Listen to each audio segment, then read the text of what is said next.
Bismillahir Rahmanir Rahim. In the name of Allah, the Beneficent, the Most Merciful. I'd like to welcome you, dear viewers, to another in our series, In the Light of Islam. Assalamu alaikum wa rahmatullahi wa barakatuh. May Allah's peace and blessings be on each and every one of you. In our series, we look at the various questions which bother our viewers, where they've not been able to find answers, except by writing in to us or calling in or faxing in or emailing us. We try to answer the questions for them. This program is therefore dedicated to you. And whatever questions you have, whether you're Muslims or non-Muslims, you're welcome to send them in. I know that many non-Muslims may be shy to write in their questions, or they may feel, they have certain points of view, whatever. They feel, oh, he would never air this. No. Whatever you send in, unless it's something offensive, particularly offensive, etc., to the society at large, if you send it in a respectful manner, whatever, then we are only too glad to address any issues that you have. We believe Islam is the correct way for human beings. Therefore, there are answers in Islam for any questions that you may raise. We'll try to find them for you. It is the correct way of life. With that, dear viewers, I'd like to deal with the last question, which was faxed in to me. We took a whole session dealing with some of the other questions. And as I said, we'll try to answer them. You send them in, we try to answer them for you. This last question, which is part B of question 5. There are so many animals in this world with humans, or which humans are allowed to eat. But humans are allowed to eat few. Why did God create other animals, for example, tigers, pigs, dogs, etc., which are not of any use? Well, first and foremost, we would have to say that the majority of the animals Muslims are allowed to eat. The majority of the animals are herbivores. They're the ones that are in the largest numbers, the sheep and the goats and the cattle, etc., etc. These are the ones we're permitted to eat. Any of the herbivores. Now, those animals which are forbidden, well, first and foremost, you said there's no use for them. Well, for dogs, for example, we don't eat dogs. Carnivores, we don't eat. Those who kill with the eye teeth, we don't eat. Only exception is for the hyena, which is really not got the nature of the remainder of the carnivores. We don't eat the dogs. Why? Why did Allah create the dogs since we don't eat them? The point is that Islam recognizes other uses for the dogs. It recognizes that you may keep a guard dog, you may keep a hunting dog, you may keep a sheep dog, a dog which herds your camels or your sheep or your goats or your cattle or whatever. These are uses of the dogs. We don't say that the dog is useless. Tigers. Okay, tigers are out there. This is part of the beauty of the world that Allah has created. A very beautiful animal. It's there for us to appreciate its beauty. We may take its skin, use the skin to make clothing for ourselves. It's part of Allah's creation. It's part of this cycle which keeps nature functioning. As part of that food chain. It eats the smaller animals, and the smaller animals eats animals smaller than it. It's part of a food chain. And human beings enjoy it in circuses. Some people like to raise them in their homes even, whatever. It is for the benefit of human beings wherever they find a benefit. The pig, well, the pig is a natural scavenger. It eats virtually anything. It's a disposal unit. In countries which don't have, trucks, etc., to come and pick up the garbage, pigs can eat it. Pigs will eat it. So pigs have a value in that sense. So, the point is that the animals are there for human benefit.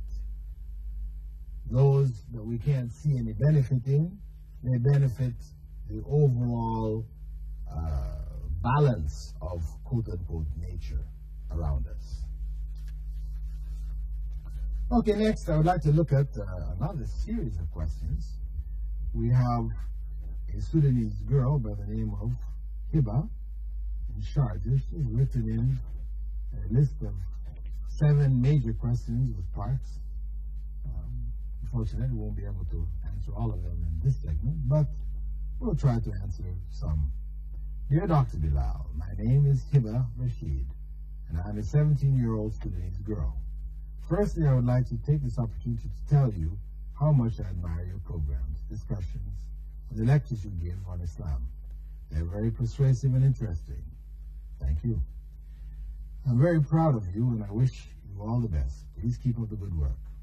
Sir, there are lots of problems that I need to confide in you with. Lots of questions I need to ask. Please, would you be kind enough to help me out? Question number 1. I would like to know the exact timings of prayers, especially Isha prayer. Well, the exact timings, are available on calendars, which are available in most of the bookstores, the larger bookstores. They have calendars which give the time. Actually, I have a watch called the Asr watch. I'm not really trying to promote it on the program, but the Asr watch, and they have a ladies' version, which gives the times for prayers, wherever you are.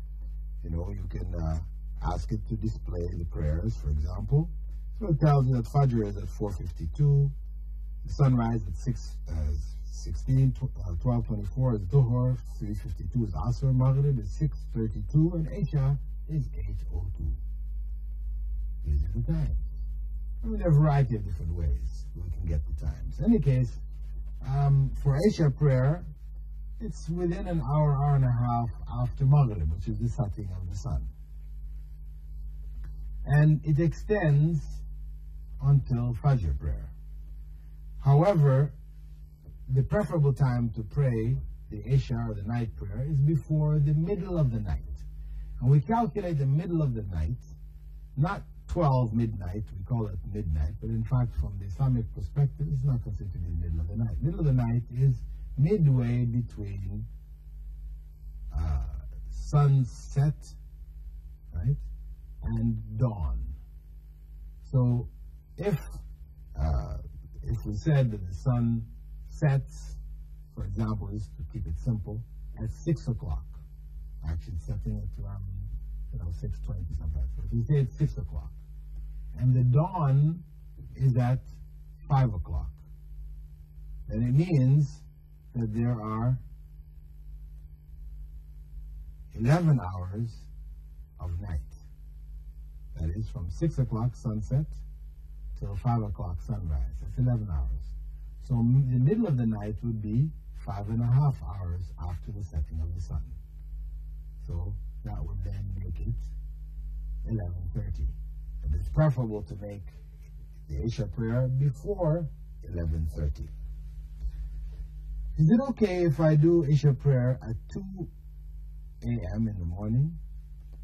If you are forced to, there is no other way or no other chance to make that Isha prayer, then it's permissible. But to choose to do so, to choose that as a preferable time, no. This is not a good time to make it. It is okay to do Tahajjud, the night prayer. You should be getting up from sleep and praying that whenever you are able. Is it okay if I pray 1 or 2 hours after the call for a certain prayer, keeping in mind that I have to pray before the call for the next prayer? It is permissible, because where there are time slots, all of the prayers are not at a specific time, but within time slots. Maghrib is between now 6:20 and someplace around 8 o'clock, although the preferable time is before the light goes from the sky and the stars appear. That's probably within the first half an hour to 45 minutes after the setting of the sun. So as long as you stay within the time frame, prayer like Maghrib doesn't have a 2-hour time frame, it's more an hour, then the prayer is acceptable. But Prophet ﷺ had said that the best prayers are those done at the beginning of the time. And he described the best of deeds as prayer at the earliest point of the time period for prayer. Question number 2, can you please explain and describe elaborately the correct way of praying and the conditions involved? Well, actually, this is a big question to deal with. We need a separate program for that one. Enough to say that books are available. We have a book which we distribute freely from our center on prayer, which describes the correct prayer properly, as well as the conditions, etc. This book was